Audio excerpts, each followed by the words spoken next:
as the Rangers Caroline.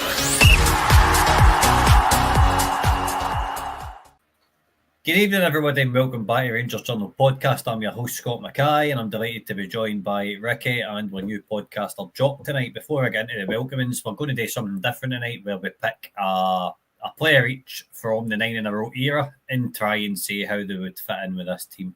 Saying how they're going to fit in is probably the easiest part, but picking somebody's probably the hardest part. And before we get back to the depressing state that is the current Rangers team and the current Rangers manager, we're just going to try this tonight. It's just a wee change of direction. Ricky, how you doing, pal? I'm fine, Scotty. Welcome on board, Jock. Hope you have a nice night tonight, mate, and look forward to the future pods. But yeah, I'm looking forward to it, and it's a kind of strange one, because in the 9 in a row team, when you look back from the very beginning, sort of late 80s up to sort of a 96, 97 season, we had some cracking players in there, so it's hard to pick one. But I know who I'm going to pick, and that's just that individual I'll allude to later on, who just linked the play. Maybe that's a bit of a giveaway, but I'll let you know who that is in a minute. And Jock, you come on the recommendation of Cammy and Dave. Welcome, mate. Welcome aboard. Thanks very much for having me, guys. High praise indeed for the two of them. So glad to be here, and just glad to get chatting about Rangers again with like-minded people. Aye, good stuff. Good stuff. Right, so there's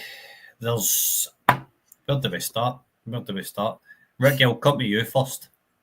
Go for it. Floor's yours, mate. The floor is yours. Okay, so I'm a great believer, for those that listen to me in the pod, that if you've got a good spine of the team, then you're going to be successful. Again, I've got a whole team picked here. I know you pressurised to pick one, but when you look at the spine going through from Andy Gorham, Gough, Butcher, Gaza, McCall, McCoist, Hateley, right through the spine there, that's a fantastic sort of solid spine who's going to offer you everything you need to do to win a game. But out of one of them, you could go left and right, with wingers, your fullbacks, whatever. But out of one of them in the current team, it would have to be, for me, Gaza. I think purely because the way Clement plays, he has this number 10, who we just don't have a number 10. We all think that, Lawrence is doing that job. Is it going to be Bajrami when he does eventually come into that play? I think Haji's a guy who could possibly do that. But we don't have a player that's linking that play currently at the moment to drive us forward for the rest of this season. Gaza in that team Gaza was always very fit, very energetic, got everybody up for the game, just the way his temperament was. He was fast at closing people down. He never hid anywhere, Gaza, and he tried the elaborate all the time, and he was that good to get away with it. So for me right now, if I could pick somebody from the 9 in a row team to get us going and to be exciting the game and to get rid of this boring football we're playing, it's got to be Gaza for me. What a player. Right, okay. I think this current Rangers team, Jock, is very much full of moments of individual brilliance. You look at Bajrami away at Aberdeen in a 2-1 defeat. Does Gascoigne not bring that same element where it's flashes of individual brilliance instead of a team player? Yeah, I think you would get more flashes of individual brilliance from Gaza more often than you would from the current crop that we rely on for flashes of individual brilliance to win games, because that seems to be what's getting us by at the moment. It's one moment here, one moment here. That's why we're only winning games 1-0. We're not winning games with 3 or 4-0. Gaza, I couldn't disagree more with his point. As Ricky says, Gaza's a tremendous player, and we've seen the best of Gaza throughout his career, I think. Obviously surrounded by the quality that he had. There's highlight reels of Gaza's goals up here for the good 3 or 4 years that we've seen the best of him. And I say Walter Smith will come to Everton. You put that much faith into him whenever he went down to Everton as well, to do it down in the Premier League. And this current team, I think we're crying out for a number 10 of Gaza's ilk. But how much for the Gaza that these days cost us? I don't think the board's got the budget for that. Aye, very true, mate. Very true. I don't know how often Gaza would get a ball, considering the amount of long balls that we play. And a striker we've got up front that can't hold the ball up. Well, that's where I'm going to go with my player that gets in for the 9 in a row team. But if you want to keep that for now, or I keep it just now. Keep it just. Ricky, what's your favourite Gaza story? It has to be the one with the fish, not just a single fish. It was a double fish, wasn't it? To Gordon Jerry's car. So he's that clever. You know, he planks one of them, and Big Jukebox finds it. He thinks that's it sorted, and it's still stinking. So I think the story of the double fish on the, even the young time, I think McCoy speaks many times about the time he was living, and he was up in the hotel. And he ended up in McCoy's kitchen about 4 o'clock in the morning making some breakfast. And McCoy thought there was a burglar in the house. And he goes down, and it's Gascoigne in his kitchen, making a cup of tea or something. Just things like that. He was just a lunatic, wasn't he? But a nice lunatic in a way that I think the morale he must have brought to that squad. They must have played through brick walls for Smith with Gascoigne. And it was just, in today's game, he wouldn't stop. He'd demand the ball, you know what I mean? So when you're saying Gascoigne probably would be bypassed with the ball over the top, I'm not convinced of that. Scott, he's too good, you know, and he could run for 90 minutes. Gaza never failed, you know, to produce for 90 minutes. He wasn't an impact player. He was a solid player for the whole. He was classed as one of the best players in the world at the time. Don't forget, especially when he went down to Tottenham before he got his move to Lazio. So you know, he had this sort of a trajectory where he was probably Ballon d'Or nominated. I don't think things worked too well for him when he got to Lazio. I think he got a bad injury when he was at Spurs in the FA Cup final, didn't he? Although the deal was already done to go to Lazio. Would Lazio pull the plug? You know, they probably would have done, knowing what they were going to get. But by God, we get the best of Gaza, as Jock said. 3.5 good years of him playing at top football and a good team. But by Christ, that boy could play football. Oh, he couldn't have. He's my all-time favourite when it comes to just a football and personality, and as a footballer, everything he took to a game, he was just an absolute delight. That's for booking referees to goals against Aberdeen. Jock, what's your favourite memory for Gascoigne? Favourite memory for Gascoigne? A footballing moment, whatever Football moment, I think, the hat-trick against Aberdeen is the standout, especially the goal where he's run through the halfway line. He just went by everybody and he just side-footed it basically in the top corner. The other would be the taking the drink at half time in the cup final against Hearts. Went up and got a couple of whiskies and went back down and banged 2 into the net and won the cup. There's another one. To be fair, there's that many. There's one story that he did. There was a documentary he did I think it was 2 years ago come out, and there was a story about him driving by his house to go to training for Tottenham, and he went past an ostrich farm, and he ended up buying this ostrich and stuffing it in the car and bringing it to the training centre. The guy was the nutter, like, but like you say, he's the good kind of nutter. He's the sort of guy you'd love to, you know, have a house party or two, you know. But that footballing wise, I think that's probably my 2 standouts for him. There's probably more, but those are the 2 that stand out for me personally. Aye, definitely, it was outstanding. When I read his book, was it the third goal? Was when he batters through defence. No, his third goal's a penalty, isn't it? No, it was the second goal. He ran for the halfway line. Second one's a halfway line, aye. And he says, Alan McLaren's behind him shouting, "Run, you fat bastard, run!" You can't whack it, man. Right. Ricky, in terms of the midfield, who do you partner him with? Do you partner him with Conor Barron or Raskin or Diamondi? No, I'm on about this particular shape that he plays. You know, the 2 lads who the pivots at the moment, Barron and Raskin, to me, they're doing a good job. Cool. They're getting a good atmosphere. They're full of energy. They're good in the tackle. They're you know, tenacious. You know, they're just little bulldogs, the 2 of them, and you know, there's nothing wrong with that in Scottish football. But they're decent football players. So I wouldn't change anything there. What we're desperate for is currently Diomande is the one who's playing in front of him, or Lawrence. Diomande, as I've said time and time again, isn't a Gaza, that's for sure. But he's not a number 8. You know what I mean? He's not a 10. He's not a 6. What we are needing is that number 10. Diomande can't really do that. So I also think that Diomande hasn't got the brains or the intelligence to work out with Dessers. Well, who has got brains and intelligence to work out Dessers? Well, I think Gaza has got the kind of ability to, would be able to get Dessers involved in a game where showing where the run is, playing the right ball for Dessers.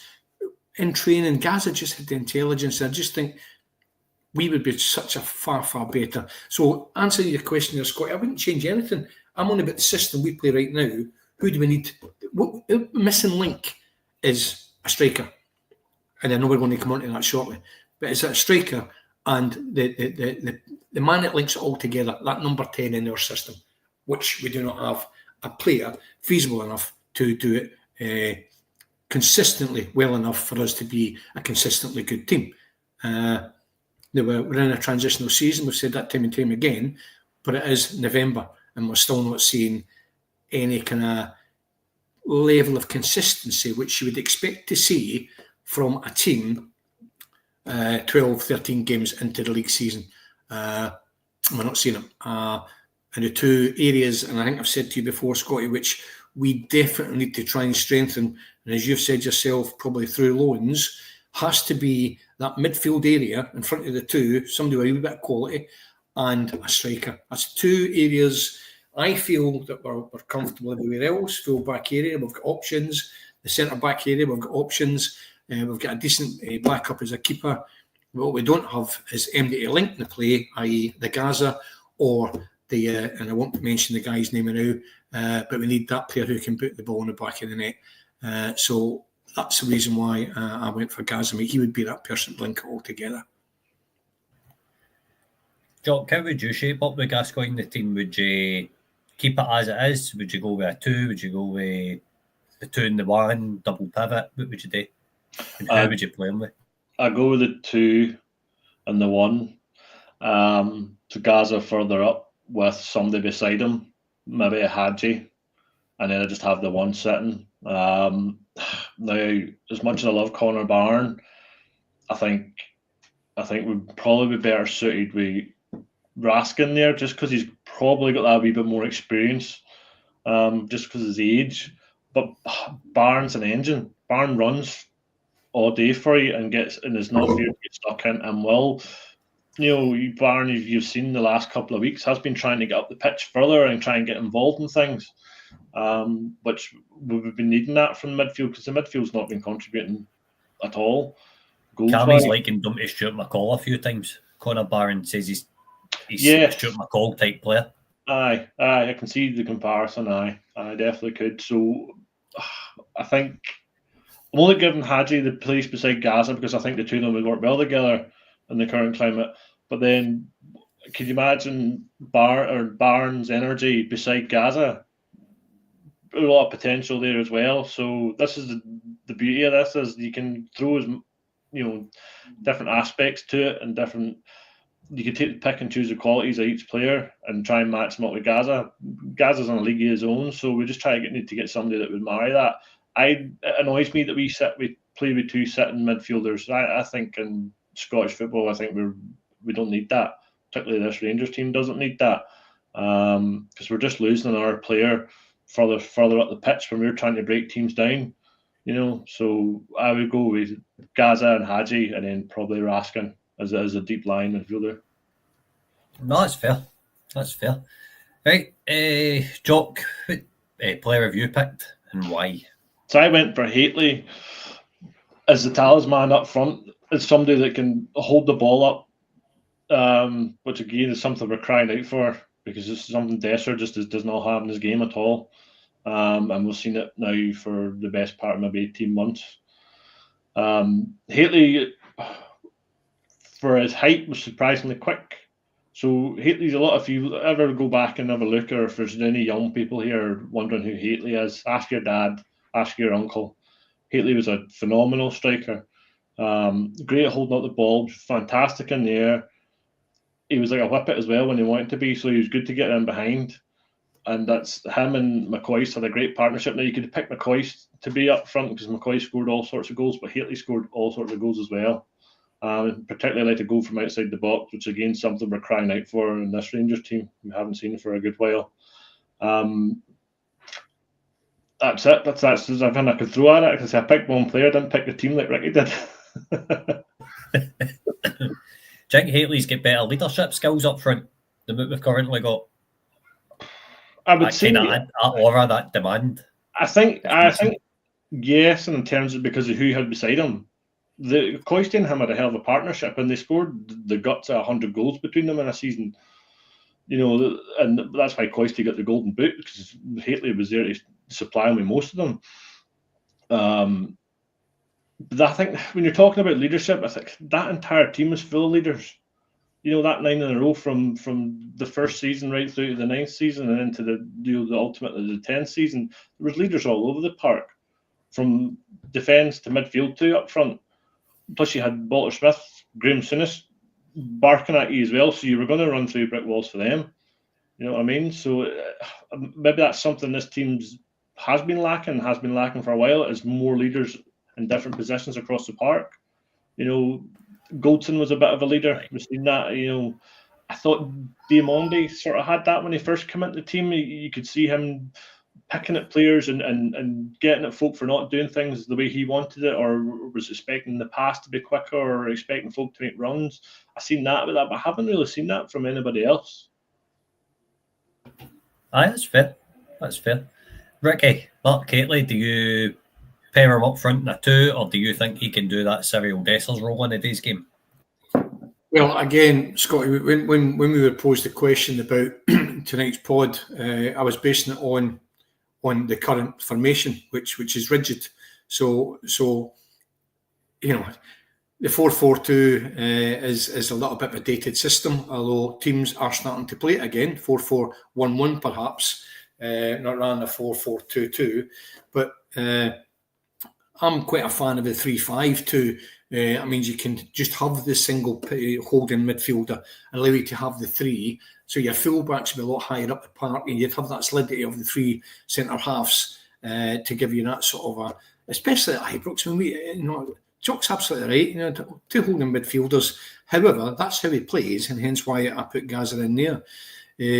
But yeah, Hateley, you know, he can run the line on his own. Although he did play in a predominantly 4-4-2 system. Not only even with the couple of times he did get a game with England, it was like 4-4-2 as it was in those days. But you know, Hateley would be fantastic in the air. Good ball control, would demand the ball, but he just made fantastic runs. He just always gave that option to the winger. That's just what Dessers and your kind of standard striker nowadays, around about the kind of money we paid for Hateley, doesn't offer. Hateley just had him and McCoy just could see a run, and it made it easier for the wingers to get the ball into their feet. All sorts of goals he scored. Fantastic player to watch, and a really good servant for Rangers.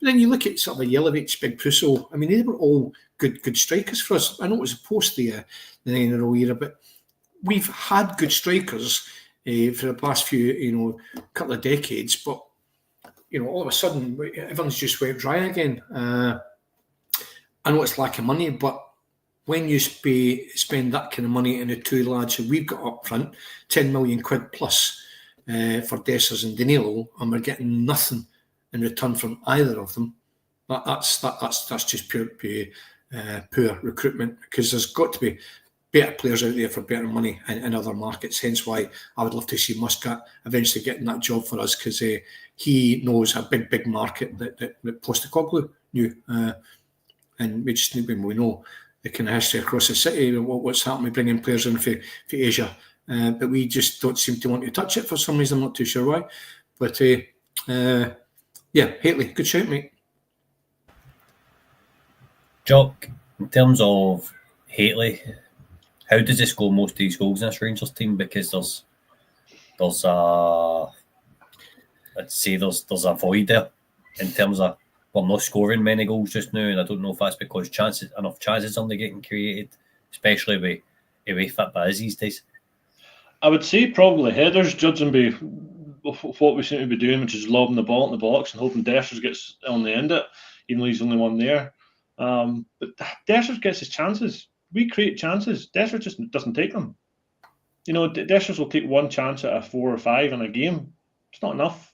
I can understand if we're not creating chances and we're coming up and hitting against a brick wall, but Dessers has his chances, and I think Hateley would mop up the chances Dessers misses easily, 2 or 3 a game, because we're creating the chances for him. Which to say Hateley scored a number of variety of goals. Look at the goal he scored against Leeds outside the box. If you look back at it, I just watched a YouTube reel of them there about half an hour ago when I was getting my dinner.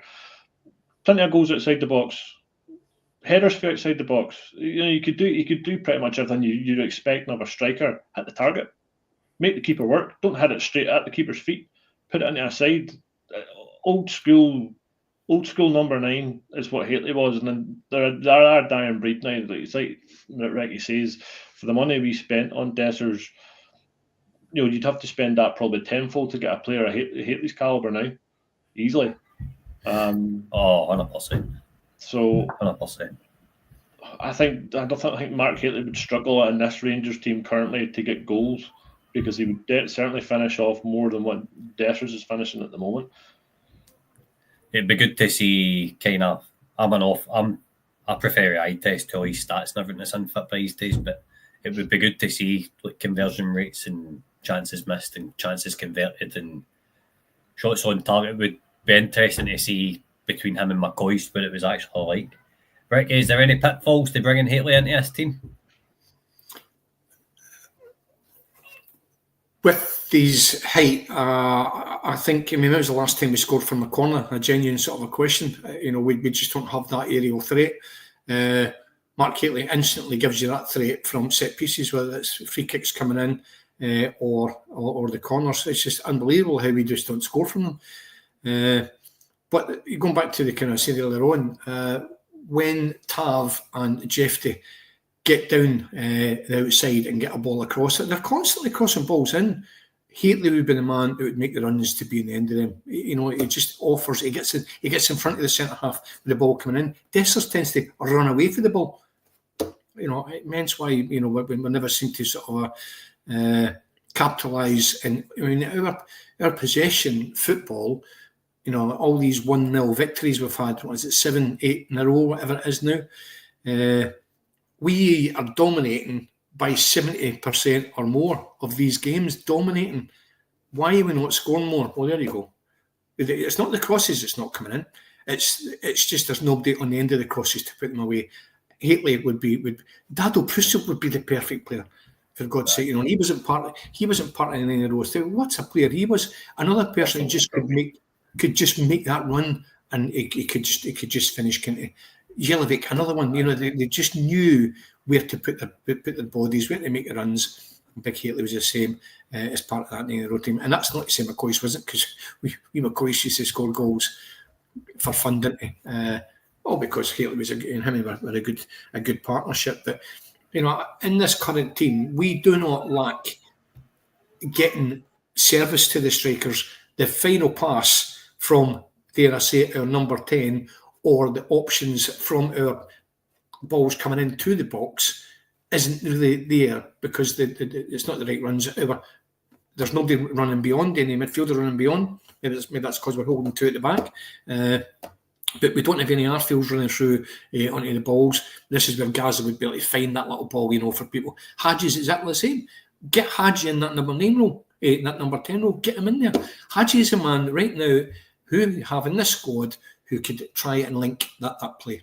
I don't think Lawrence can do it, not consistently enough. And I know he's out injured now as well. I'm never going to see Bajrami in there. Interestingly, Bajrami, I've seen internationally, he plays on the left-hand side for his international team. I actually thought he was brought in as a number 10. He actually plays out left for his national team. So maybe we're expecting him to go in there and do a job, and it's maybe he ain't going to do the job in there. I'm not sure. I think we all agree that he was brought in to do that number 10 role, certainly when Cortez is back up and running, or Matondo. maybe like sort of playing a bit more central. But for me, Haji's the man. Just give the boy a chance in there and see how we go. Fair points. Right, my player I'm going to go with is a fairly obvious one, and the wonderful hairdo that is Brian Laudrup. Team badly needs a winger. With one of the greatest wingers that we've seen. Well, definitely that I've seen in the flesh for Rangers anyway. The guy couldn't just beat a man, but he could date twice, go back and date again. It was absolutely unbelievable. This team needs a creative spark. Laudrup provides it. Could beat a team on his own. Brian Laudrup, European Championship winner with Denmark, countless trophies with us. He's countless trophies throughout his career.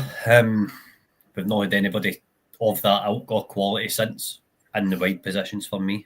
For me, he fits probably where Czerny's playing just now. There's none of this cutting back inside on your left foot and one-trick pony type stuff. I'm not saying that's what Czerny is, but that's how he's been made to play. Laudrup just did everything. I don't really think I need to sell it, if that makes any sense.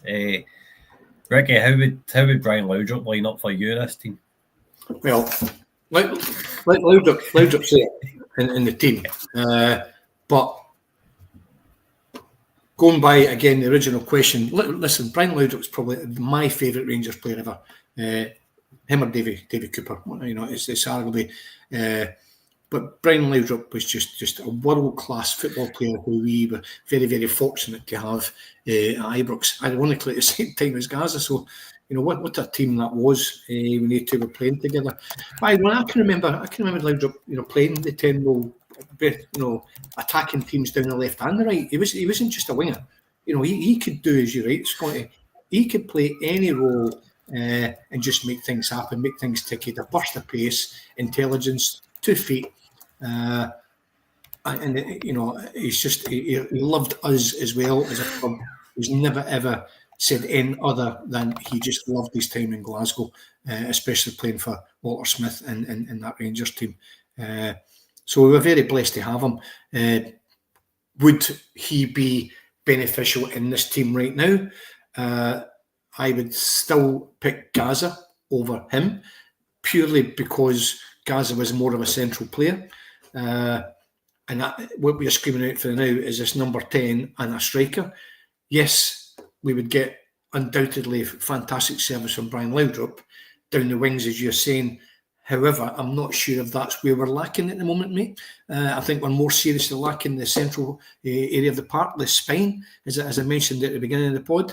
And if you get a strong spine, mate, you get a nucleus of a decent team. At the moment, our spine's like a jellyfish. They just, So where I absolutely adore Brian Laudrup, I'm not too sure if he'd be my pick based on the fact that I don't think it's the area of the park that it needs to be. It's not should be prioritised at the moment. Maybe a better word. The spine needs to be prioritised for me. See, that's where I need to disagree with you, Ricky, because I think this team's massively missing a creative spark. Yeah, Gaza. But ultimately, Laudrup was a better player than Gascoigne.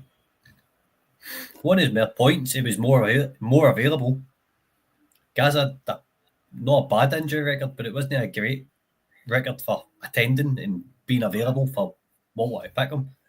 So for me, for that side of it, and I just think Laudrup was a better player. How lucky were we that we were even able to sit and speak that we've seen these guys in a Rangers jersey in the first place? Jock, where are you at with Laudrup? I'm just reading the comments here. The Nicolas saying that strange thing we had Gaza and Laudrup in the team and we couldn't get a result in Europe. Very valid points because we were rotten in Europe for those years for a very long time. We were dire with losing team. And then RSC sent to you saying Laudrup probably skinned 3 or 4 players and got out to Dessers and he'd still miss it. So Laudrup, I think, would be a luxury. I think if in this team, I would just stick him up front and just say, just go wherever you want. We'll find you. If Gas is in the team, Gas will find you. Just you do what you want. A bit like a Ronaldo at Real Madrid. They just floated along that front 3. Never was really central or wide. He just went just knew where to go because he knew the ball was going to be there for him.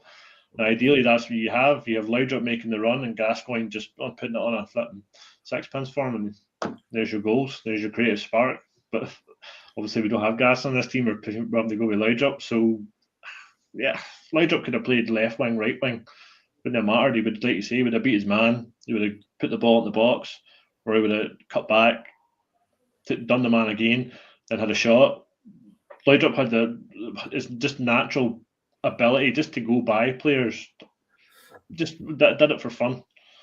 And then if he get halved or he gets side, he's got back up and he kept running at the ball and went away again. Didn't faze him. He loved it in Scotland. So I would have just said, here you go. Go wherever you want. Just don't come back past the halfway line. That's fair. I think Laudrup gives you an outlet as well. Aye, that's somebody. Aye, exactly. Somebody put the ball into a pocket of space and he'll chase after it. Maybe we need to include Andy Gorham because Andy Gorham could find Laudrup. I don't know if Butland could. Well, for his kickouts. Another pod. Right. Now the hardest question for the night, and probably the last one: who out of the three players? So we've got Mark Cately, we've got Paul Gascoigne, and Brian Laudrup makes the biggest impact on this current Rangers team. Ricky, I'll come to you first. It's got to be my man. I wouldn't have brought him up. Yeah, listen. In this formation that Clement plays, we cannot link any play. But we're struggling to score goals. Now it's all right having a Hateley up front, but if you can't get the ball to Hateley, then we're struggling to get Matt Hateley on the score sheet. Gaza just can link it all. If he's playing in that 10 role, Gaza would be all over the place, just linking things. You're struggling to get the ball to Gaza as well. You're not going to ball up with Cyril Dessers to late after him.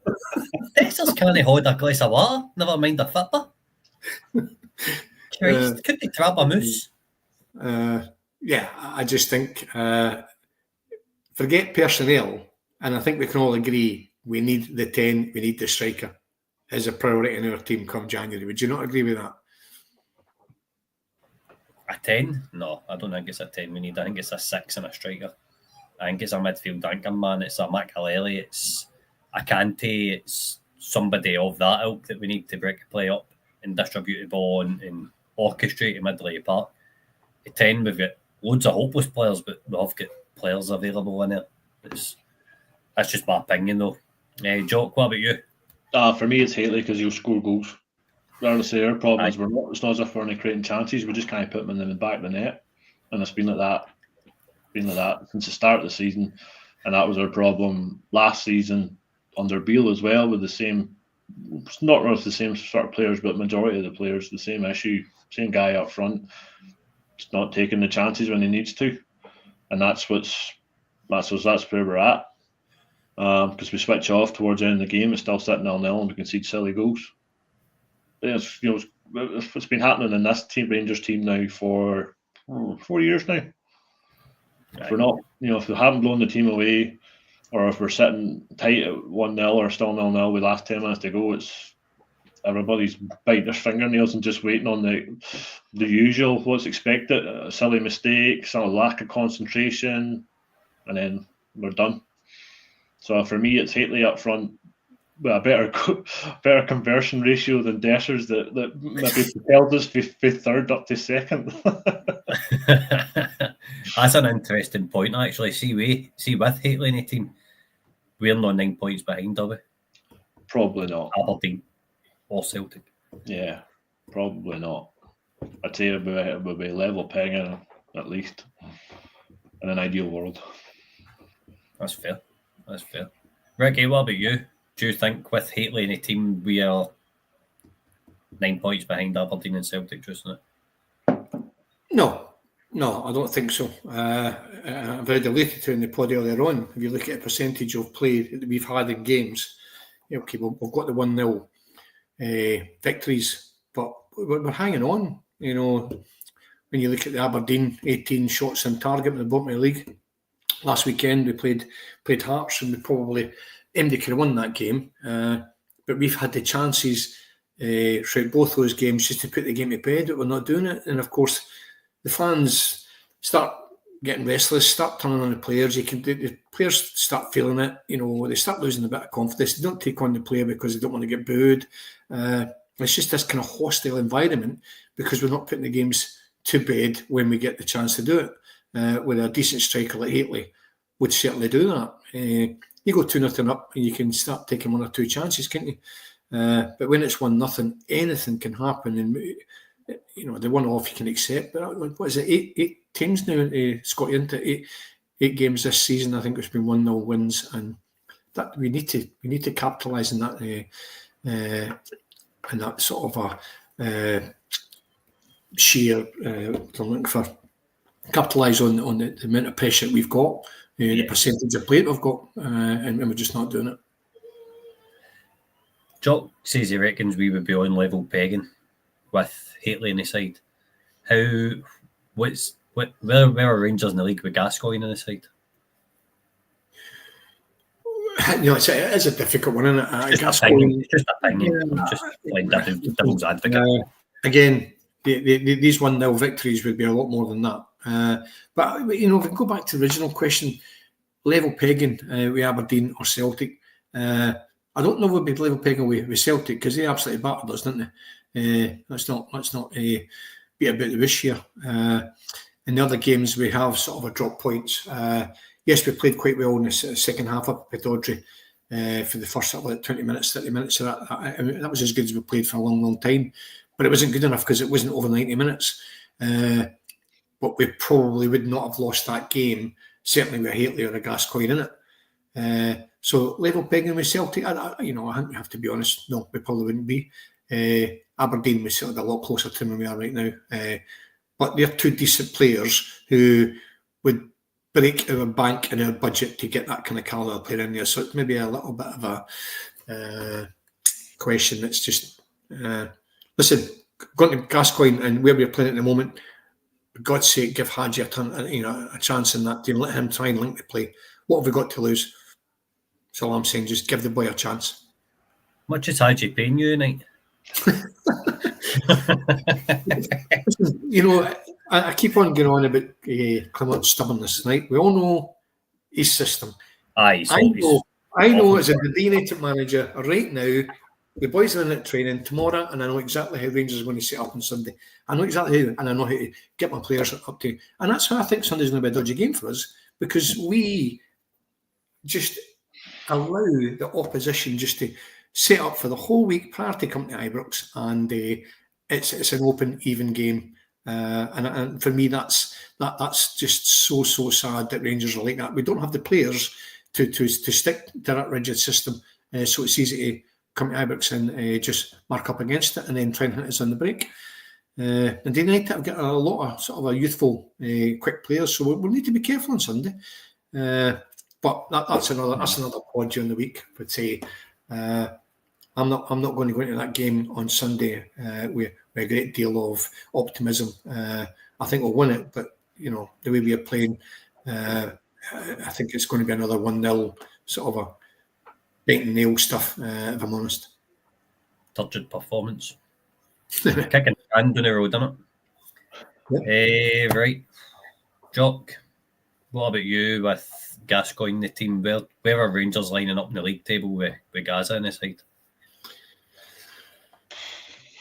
Well, I said that we'd be level pegging. Ricky disagrees with me, so I think the more I listen to Ricky and what he's saying, I think he's right. I think level pegging's probably is maybe me just wishful thinking. I think yes, we'll be ahead of Aberdeen. We probably would be the 3 points behind Celtic because of obviously the performance we put in over there.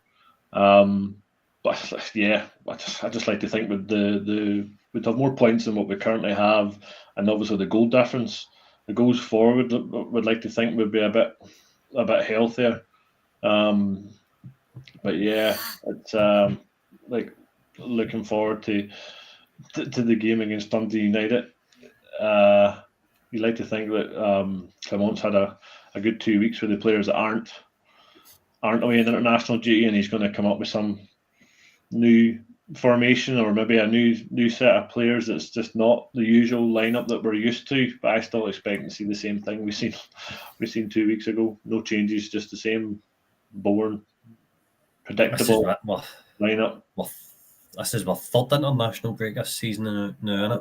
Yeah. There was no change after our last two, so no. I know what you mean. I would like to see it too. I think we need to see it.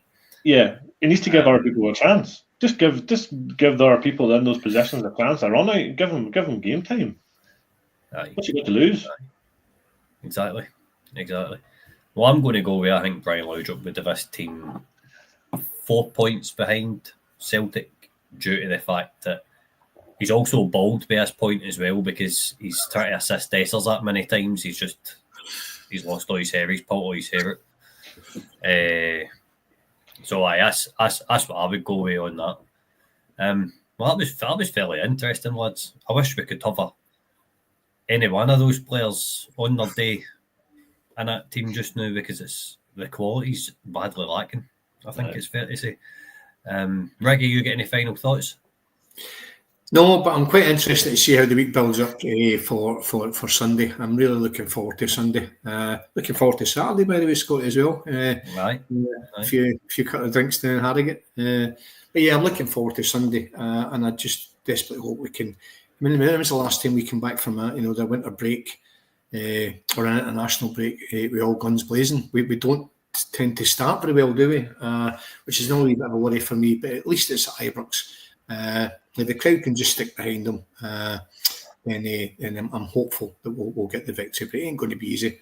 But my fingers crossed we'll get the job done. Right, hopefully, because if Dundee United beat us, we go fourth. Yeah, I just wanted to leave that in there. It's tragic, man. It's tragic. Jock, you get any final thoughts, mate? Thanks for coming on. It was a solid debut, pal. No, thanks very much. So glad to be here. No, Ricky summed it up pretty well. I think looking forward to Sunday, obviously, because we're back to Rangers playing, and there's 5 months of solid weekend misery or torment or delight, whatever one we get served up with. And then there's a couple of European games to look forward to as well. So, like Ricky says, hopefully we get a bit of momentum run, get a decent run going. We're not so worried about if we're playing good football, but if we start getting results and we're picking up points, hopefully the performances pick up as well. But we'll see. It's been a long 2 weeks, so we'll know more come Sunday. Aye, we certainly will. We just need to wait and see how it all pans out. We're at the beginning and the end, as far as I'm concerned, for a manager. It's just waiting on it to happen, really, innit? I've lost all confidence in any hope that there was a snippet against Motherwell where I thought maybe this could be a turning point for him. When I seen that Barron made that run, put the ball back to Dessers, and I thought that's something different. And I thought the midfield trio with Diamande, Barron and Raskin could have got him out of jail, especially after Olympiacos. And then it was just the same old the following day against St Mirren. So thank you, gentlemen. Ricky, thanks for coming on, mate. Oh, thanks very much, Scotty. Looking forward to Wednesday's pod. We're going to be discussing the manager actually, because if things pan out the way the Belgique sort of a national authority have appointed their man upstairs. Interesting to see how that'll pan out. So that'll be a good topic in Wednesday night, mate. But thanks very much for tonight. Good to talk to you, Jock, and I'll no doubt catch you up very soon, pal. Jock, thanks again, mate. No, thanks for having me. Cheers, Ricky. Right, everybody, that was brought to you. That podcast was sponsored by Premier VPN. Please head on over to premiervpn.net for all your internet safety needs. It's also brought to you in association with Man on Inverclyde. We'll be back tomorrow night at 9 o'clock for the Rangers Journal Q&A, and we'll see you then. Remember, every night is Rangers Journal night. Cheers.